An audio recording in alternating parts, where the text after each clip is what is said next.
Hey guys, Ryan Recovery Tattoo here. It's about 2:30 in the morning where I'm at right now.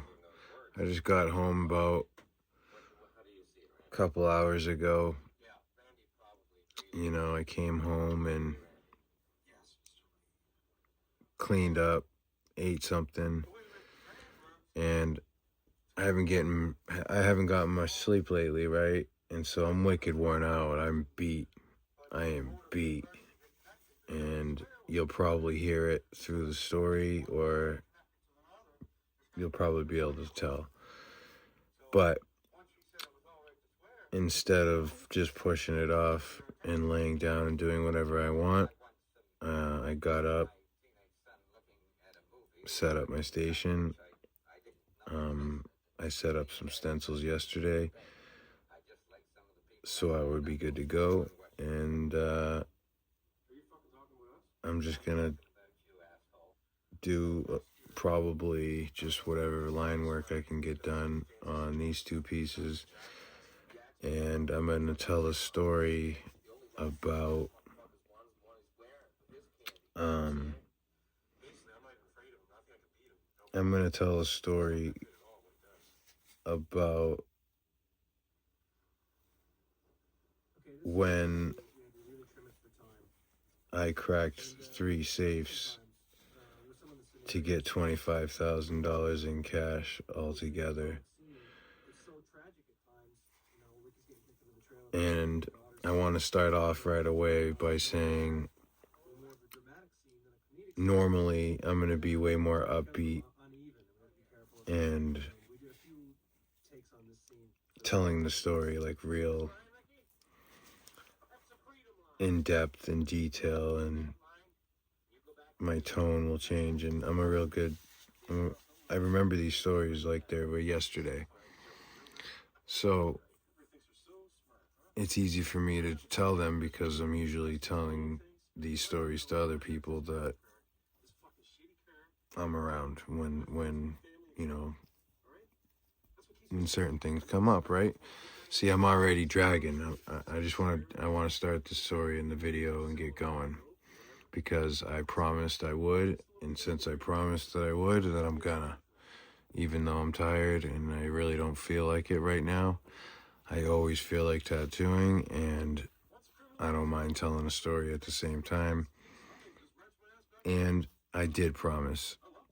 I promised all 56 of you and the couple of thousand people that viewed my content that I would put this story out. So I'm going to put this story out, and I'm going to pick this topic of the story, even though it's way out of whack. It's way out of chronological order, even though I'm not going to be telling all my stories in chronological order, but like certain main ones I want to tell in chronological order, like the first time I got hurt in prison, or the first time I went to prison and what it felt like, and that whole deal, in certain many violent situations and just messed up things I've done that have been done to me and that I had to witness. So we'll start off by saying I'm not glorifying at all, no matter how I sound or whatever. I'm trying to just tell the story as it is and how it happened. I hope I don't leave out any important details or points. I'll realize after because I'll watch the video. But I'm just going to do this and try to tell it the best way I can without leaving out anything pertinent that would make the story better just by mentioning those comments. All right, I'm going to stop rambling. Wicked tired, had a long day.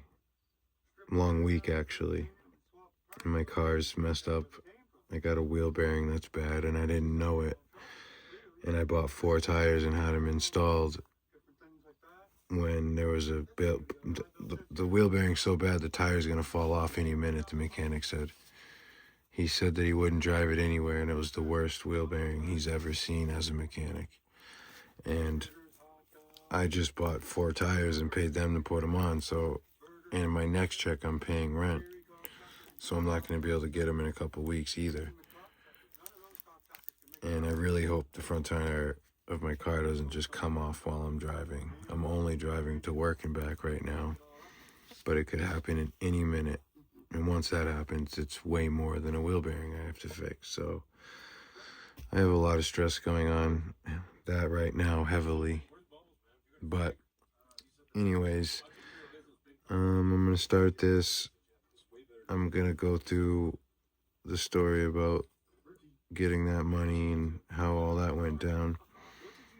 And if I forget anything specific, I'll know because I'll watch this. I'm going to watch the video before I edit it, and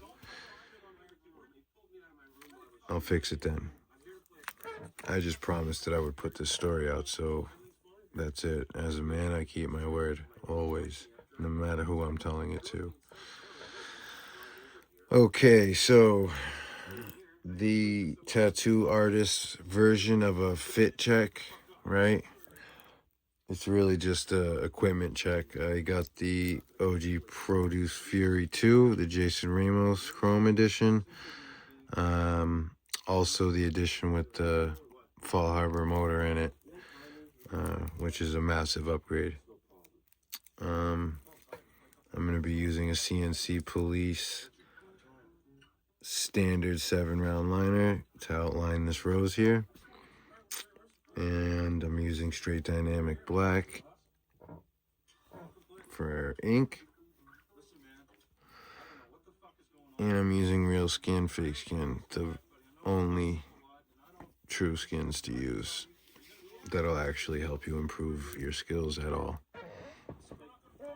Okay, here we go. So, and I'm running at 7.5 volts on a 4.2 fixed stroke machine. Here we go. 7 minutes in. Damn.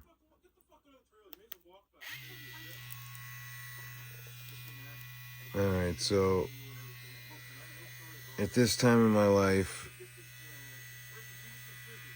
I was around, we'll say, let me think for a minute.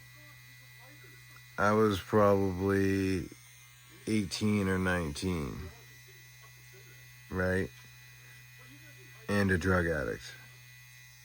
And I was dating this girl, one of my first, true loves or whatever. What can we call her, just in case she doesn't want her name out there? I won't call her anything. We'll just say the girlfriend I was with at this time. We had been together for a couple of years. Her whole family owns multiple businesses and build multi-million-dollar homes. And so they're very, very rich, right? Snobby, all that. Hated me at first, right away, especially because of my tattoos and just everything. But I ended up winning them over a little bit, over some time, and, I was allowed in their house and over for dinner, and they saw how much I loved their daughter, or their granddaughter. She lived with the grandparents, people I'm talking about now. 1 second, guys, I forgot. Alright, guys, here we go. I think I got everything I need. Like I was saying in the beginning, I'm wicked worn out. And so I hope the story doesn't suffer because of it. I'm just going to do my best and try not to leave out anything important, like details or things that happened. But like I said, I promised, and I always keep my word no matter what. If you don't, then you're no man. You can't call yourself a man if you don't keep your word. Don't give it if you're not going to keep it. To me, it's that simple. It's probably because I had a strong male father figure in my life, my dad. But anyways, here we go. I'm going to do as much lining as I can. I'm going to use, like I said, a standard 12 gauge 7-round liner from CNC Police. And here we go. So at this time, I just got out of doing a year in jail, right? So I came out looking really good. That's when I look the best out of my whole life. Every time I get out of jail is when I have my weight up, the weight in my face is back. I just always look the best right when I get out of jail, physically, right? I don't know why I can't gain weight on the streets. I do everything I can out here, and I can't gain weight to save my life. So anyway, so I get a job immediately. One, because I need one, want money, and I've always been a worker. I've always worked, always, my whole life. I have great work ethic. My old man instilled that in me too. But anyways, so I get a job at this hotel in town that I live in, right? And this hotel was newer at the time, and in their pool room they had like a water slide or two and a jacuzzi in this room, right? And I would work there from like 3 in the afternoon to 11 at night. I ended up at that same time, I worked 2 full-time jobs. So I would work from like 7 a.m. at this hotel till about 2:30. And then I would run right up the street. My other job was maybe like 600 feet down the street from that job, but I still wanted to change out of my clothes and put on the water park clothes and all that, right? So, anyways, this is just a little bit of backstory. So, I end up getting that job at the water park, which, when I say water park, that's, used very loosely. It was one slide, or I think 2 slides, and a very small swimming pool and a jacuzzi. But either way, they kept staff in there all the time, obviously, for safety reasons. And so after putting in work at the hotel all day, I would go for another 8 hours at the hotel, just kicking it, in the water park. So it wasn't a bad gig. Anyways, so I walk in shortly after I get the job, and like I said, I'm looking my best right at this point in my life. And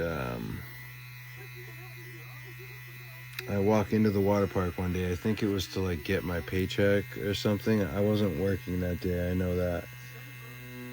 And I remember walking in, and as soon as you walk into that room, or that room where the slide and pool and shit is, as soon as you walk in, there's like a little desk with a couple of chairs where the staff would sit to observe the park, right? And I walk in, and sitting in one of those chairs is this girl I used to go to high school with. Same grade, we've been in the same class. We just weren't friends in high school. She was like part of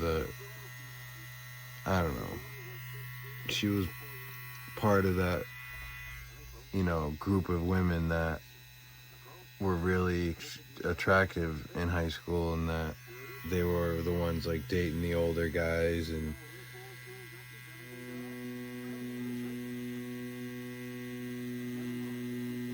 not doing the right thing.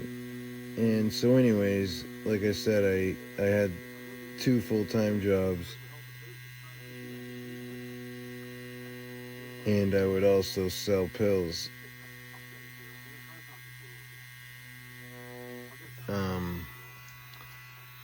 at the same time, right? So, and that's important. I'll tell you why soon. So, I turn around and our eyes meet for the first time, and I go, "Holy shit, that's so and so that I went to high school with." I mean, I remembered her from like it was yesterday. I remember all the guys that used to say how gorgeous all those girls were, and she was like, to me in high school, she was like one of the untouchables, one that you weren't gonna get a chance with because they were getting with older guys and they were so hot that they could literally have anybody they wanted. So anyways, that's like how I saw her and felt about her, and I hadn't seen her since. And so it was really crazy to see her sitting there, and we exchanged pleasantries and we said hello, how you been, it's been a while. She was there interviewing to get a job as well. And so in my head, I'm thinking, oh my goodness, like, this chick is so hot. I've had a thing for her for, at that time, we were talking like 8 years.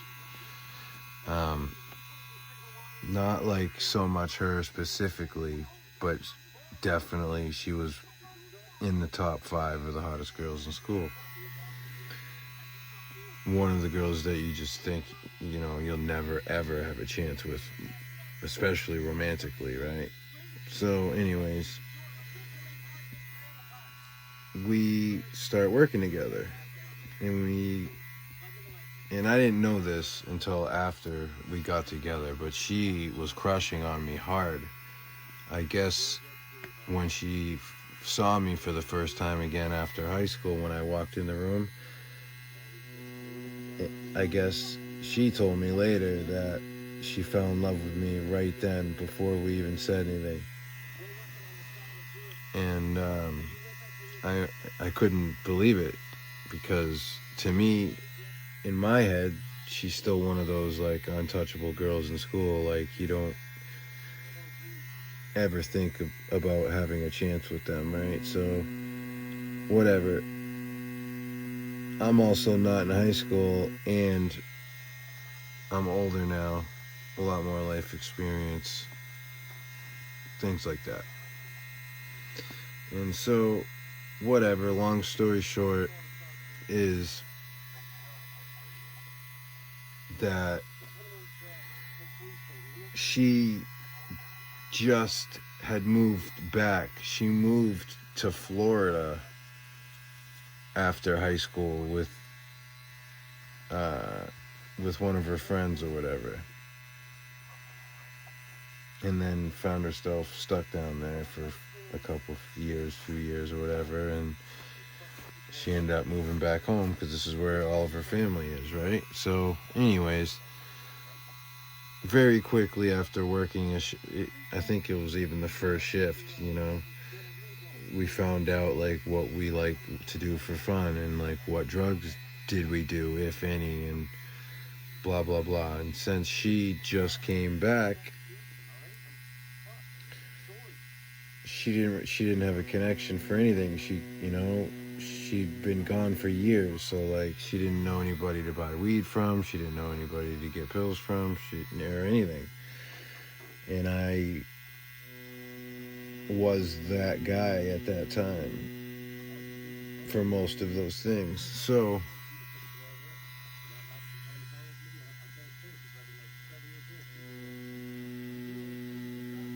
long story short, we end up hanging out a couple of different nights because I sold her some pills a couple of different times, and then I think she asked me if I wanted to hang out one time after work, after one of the times that I served her, after she bought some shit from me one time, right?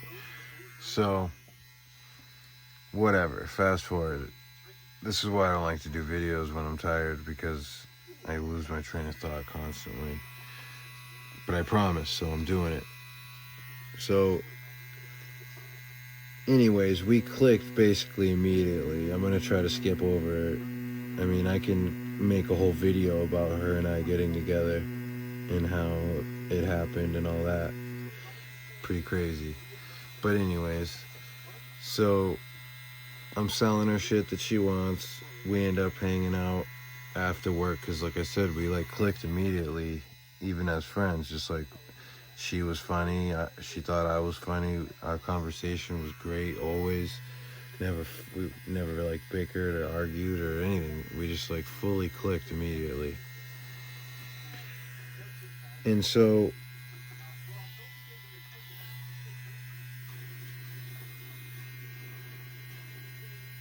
during all this,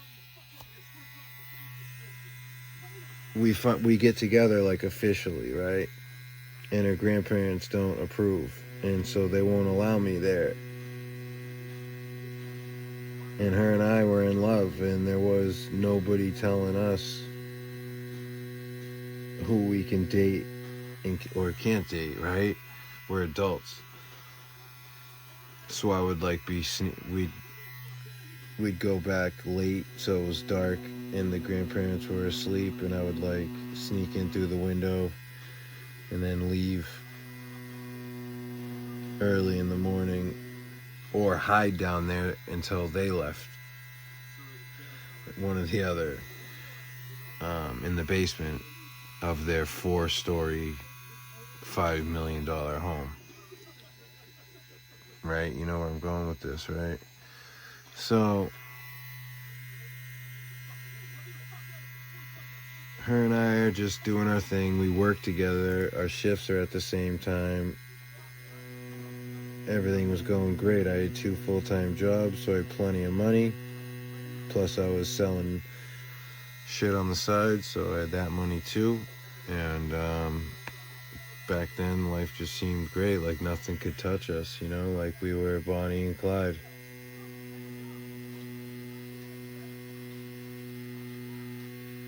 We used to talk about it all the time,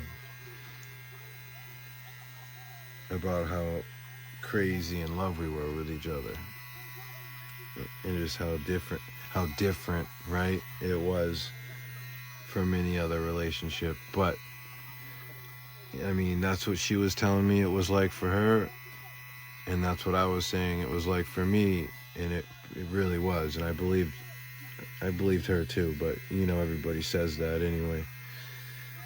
But whatever, fast forward again, I'm sneaking in and out of the house. I'm working 2 40-hour-a-week jobs and selling drugs and sneaking in and out of this basement every night because we loved each other so much and so quickly. Neither one of us wanted to be away from each other. And so we did whatever it took to make it so we were able to spend all of our spare time together. So, fast forward again, I'm sneaking in the house all the time, which means the days that we're staying there and they're at work, her and I just have the whole $5 million home to ourselves. And so naturally, both in active addiction, but don't really understand that yet or know it. We just know we like to get high, and that money is slim sometimes, right? So I did notice that, because I'd be in that basement all the time, in one of the rooms down there, he had like a 6-foot tall gun safe and like a mini bank vault safe.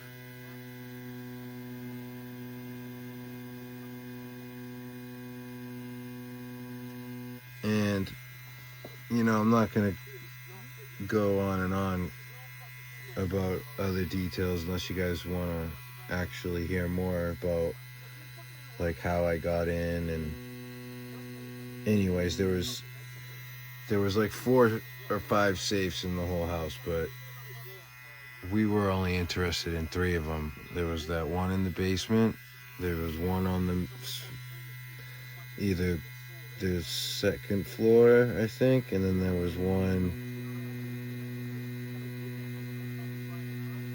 on the top floor. And keep in mind that my girlfriend at the time, she knows what's in each safe because, you know, her grandparents would give her money for, you know, whatever, food or gas or whatever. And so she would see where her grandparents are getting the money. So we knew which safes we needed to get into. Whatever, right? It took a long time and a lot of work. We end up getting in. And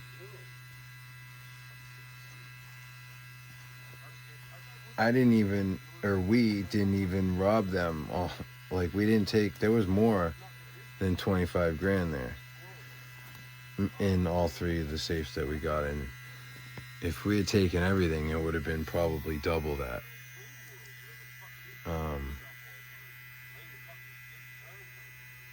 We thought we were, you know, doing the courteous thing, right? Hey, we're not robbing you totally. We're just taking 25 grand. What's to you, right? Fucking gnarly. Somebody else's hard-earned money, right? Fucking dumb. Oh, my back is killing me. But, so anyways, we're in the throes of our addiction and don't really even understand. To us, it's still partying, and to us, it's still the cool thing to do, and that's just what all the cool kids did. And so, anyways, we ran out of money, like I said. Ended up doing like months of work and research and paying attention to them, and we got in, and only took 25 grand. It's crazy to say only took, right? 25 grand would change my whole life right now. And this was back when the OxyContin 80s were huge. You know, they don't make them anymore, but they were the most popular thing out there around here. And of course we had to connect to where we could get as many as we wanted at any time of the day. And so we spent thousands upon thousands upon thousands on drugs and going out and shopping sprees and vacations and hotel rooms and, you know, living that lavish life after stealing it from somebody who worked their ass off to earn that. But again, when we're in our addiction, especially, we don't think or care about that until after we do it. That's the sickness in us as addicts. So, anyways, it's fucking awesome. That was one of the first times that I had like that kind of money all at once, fully disposable. You know, we were going out to eat every night. We were going to fancy hotel rooms just to do drugs and like have sex all night type shit. And, you know, it lasted a while. She was on probation. I had just gotten out of jail, but free and clear, not on probation. So I also buy a Jeep Cherokee. not new or anything. I just spent a couple thousand on it because it was on the side of the road, and she had a car, but I didn't, and so I ended up getting that, and you know, we're just living our best lives, right? You know, going around when you got that kind of money and you're that young and don't really know what real life is about yet.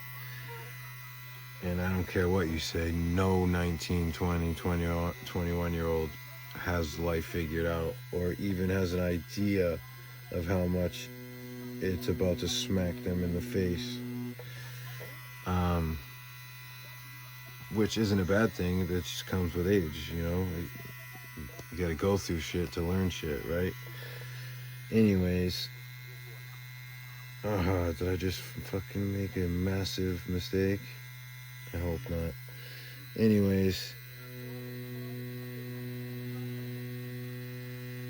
so we're also thinking, hey, worst case scenario, we get busted, right? But it's her grandparents. Like, they're not gonna send her to jail or call the police on her, right? Like,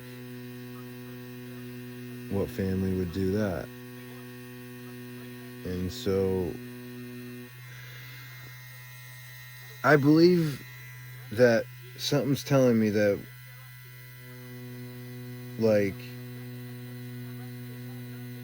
that we or she had just gotten in trouble or something for stealing out of her purse or something. So to them, this was like, the new boyfriend's around, now you're stealing from my purse and rah rah rah and stealing out of the safe.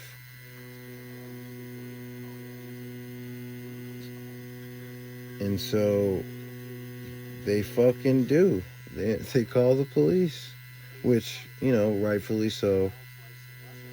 I'm not saying that's what I would do if my son did that to me. I'd probably end up figuring that out in-house. But, you know, everybody's different, to each their own. I mean, I'm 38 now.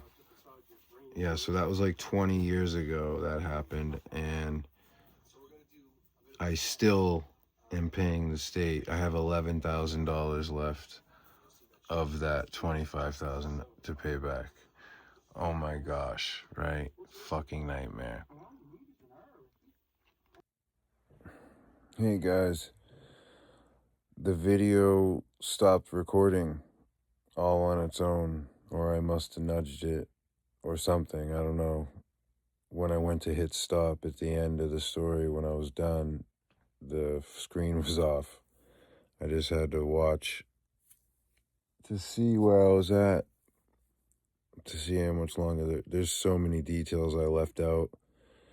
But just to get through it quick, her and I were both drug addicts, but in denial. So that 25,000 was just vacations and drugs, and I did get a car. But before the 20-day plates ran out, the cops ended up raiding us because she was on probation. And so that's that. They brought us to the police station. She's arrested immediately. They only detained me. I'm not on probation at this point. And so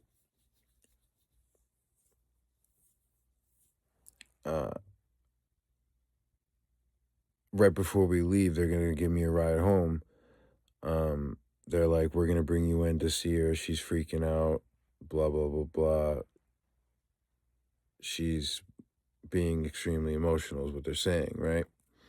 I said, yeah, of course, right? And so they open the door, and there's like 4 or 5 fucking cops surrounding my ex, my girlfriend at the time, surrounding her. And she was like 120 pounds soaking wet, a little girl. And she was bawling her eyes out. First thing she says to me when I walk in the door is she was freaking out because she thinks I'm leaving her. So I find out that the cops were in the other room lying to her, telling her that I was saying I'm all done with her and that I'm leaving her, and that's why I'm leaving the police station, to see if they could force some type of confession from her or something. I couldn't believe it because she said it. I'm like, why are you crying? What's the matter? And she said, they're all telling me that you're leaving me because da da da, and you're breaking up with me because you don't want to deal with this or whatever. And I said, none of that. I told her, I was like, don't listen to any of these guys. It's all bullshit. Blah, blah, blah, blah. They just want to force you to confess to something. Just don't speak. It's all good. I love you. I'm here for you. It's better than both of us going. I got her to calm down. She ended up doing the right thing and everything was all set. Except for my house. I sent my mom there while I was being questioned, and there was a cop sitting in the parking lot, or my driveway. I went when I got back home. They wouldn't let me go back there. They brought me to my family's house. And so the second I got back to my family's house, I drove right back down there to see if I could get into that place because I didn't want her to get in any trouble. Like, because when you're on probation, they nail everything on you. It doesn't matter how small, how little, or what it is. You're getting bagged for it. And you're going to fucking jail. Alright, guys. All these stories will keep getting better and better and better. I don't want to just, like, start off too crazy and, like, I want you guys to get to know me a little bit, get to know how I tell my stories, get to know a little bit about who I am and why I am the way I am and why I do the things I do. And let's just get a cool community together. Let's all get together in the comments and talk about anything. Let's all be there for each other. Let's support, not tear each other down, right? I'm for it. Let's do this. But I'm going to go to bed. Have a good night, guys. Peace.